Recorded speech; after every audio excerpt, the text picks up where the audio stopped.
All right, you guys and gals, here we go. We're going to open the first page of our theory packet 1, and you'll see this formula for major scales, and I'm going to talk about that a bit, and also this all-important page, order of sharps and flats, but more importantly, this circle of fifths. So have those 2 pages ready to go. Sit at the piano because we're going to play, okay? All right, so the first thing I want to point out with these is hand position. I want you to keep this part of your hand flat, and I want you to keep your fingers glued to the keys. You don't see me doing this. Now, that might take some control, but you need to control that. You need to keep your hand position down, low to the piano. That's the first thing. The second thing is that for you classical piano majors, we don't get into the lifting as much in jazz piano because we don't have time. Because we're comping and it's a much more downward kind of motion, okay? We want to have that attack, like 4, 1 and 2 and 3, 4, right? So when we lift and do all that, it eats up too much time. You'll see what I mean when we get into comping. Think Bach, think downward, think connected legato eighth notes, okay, and quarter notes. So legato, what does that mean? Well, that means I'm connecting every note. There's no space. I'm also not doing this though, right? So you're going to have to control that. And no pedal, by the way, no pedal. We need to get our length from our hands, not our feet, okay?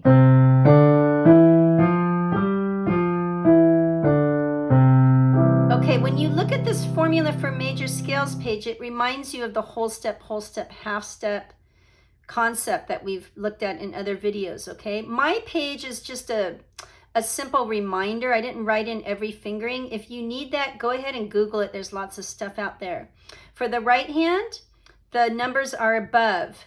Start on 1, cross over to 1. So I only show you where the fingers change or the crossovers happen, okay?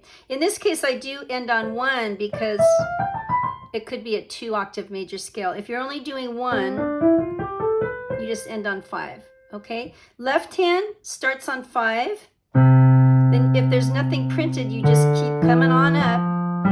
And then here, swing over to 3. So I would really like you to know all your major scales, both hands. It's really imperative that you understand key signatures or tonal centers. In other words, how many sharps and flats are in the key. When I play in the key of D, for example,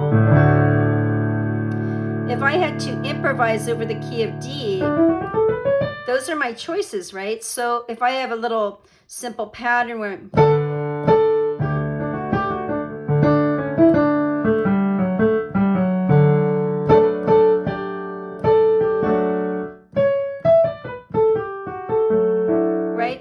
I'm envisioning the key of D. This is why knowing your scales is super important. But perhaps you haven't done that yet. So my suggestion is to just do 5-note major scales. And why don't you flip over to this all-important circle of fifths? Okay, the circle of fifths is just a device to help remind you how many sharps and flats are in each key. So let's play through this together. We're going to play through all our 5-note scales. Okay, looking at this circle of fifths. That way it just gives you the key signature, and it doesn't, you're not reading every single note. It's, you actually have to think. So you can think whole step, half step, whole step, or hopefully you can find it by ear, right? It has a particular sound. That's super important in jazz. So start paying attention to the way things sound. All right, here we go. The 5-note scales are literally that. We don't have to worry about fingering because we're just doing the same fingering on every starting point, okay? Here we go. Key of C. Keep it legato. 1, 2, ready, and.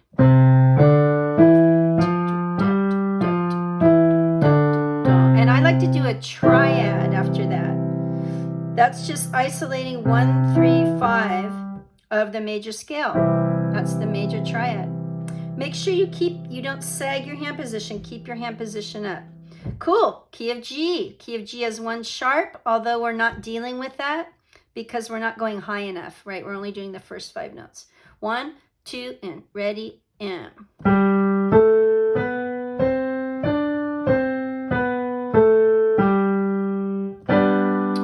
1, 2, ready, and. Key of D, 2 sharps. 2, key of A, 2, 3 sharps, and.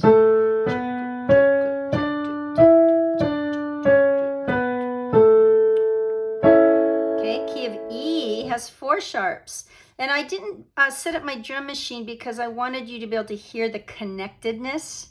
Normally, I'm going to ask you to always play with either a metronome or I use a drum app called Drum Genius, which I highly recommend. But I wanted you to be able to hear the connectedness of the notes. Okay, here's the key of E. 1, 2, ready, and.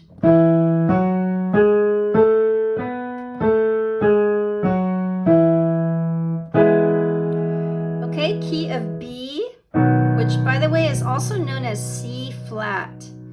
And I do want to remind you that flats and sharps may or may not have anything to do with the black notes on the piano. That's a misconception. For example, C, here's C flat. It's a white key. Here is E sharp, right? So here's E sharp. Here is B sharp. So the sharps or flats can be related to white keys as well. Keep that in mind. And flats and sharps, if you lower something, that's not necessarily a minor. Okay, so a flat is one thing and a minor is another thing, and we'll explain that as we go along. But anyway, for now, let's run our C flat or our B natural, triad, and 5-note scale. 1, 2, ready, and.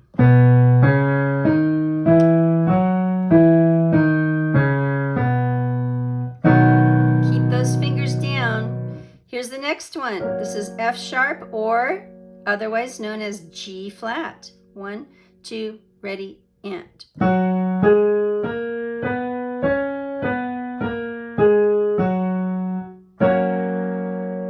Okay, next one is either C sharp or D flat. Okay, 1, 2, ready, and.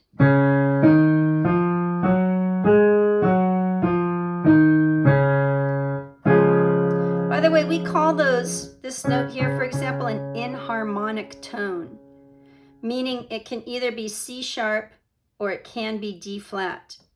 I actually prefer to think of that key as D flat because we play in that key a lot in jazz, and we don't play in C sharp as often. It's just a little easier to read for some reason. Here we go. A flat is our next key. 4 flats. 1, 2, ready, and.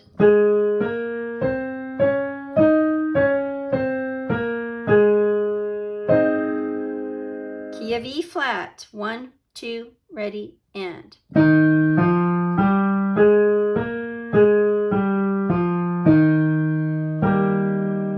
Key of B flat.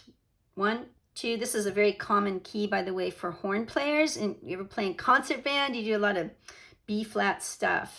Here we go. 1, 2, ready, and.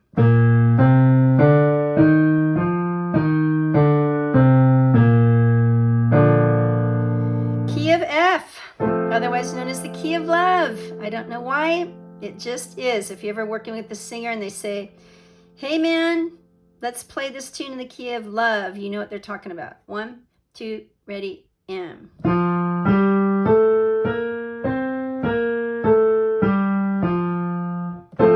Okay, so what I recommend you do is bump the tempo.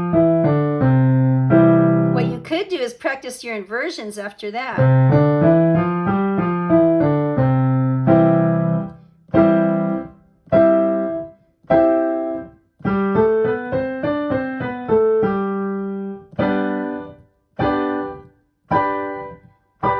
We'll get into inversions later, but you can do all kinds of things with this. You could also do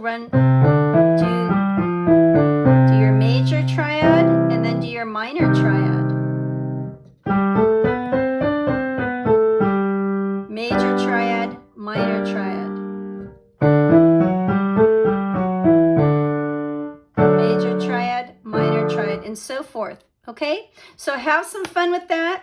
Get to work on these. It really is essential that you understand what key goes with which note. You know what I mean? We need to know that the key of A has 3 sharps and the key of E flat has 3 flats and so on.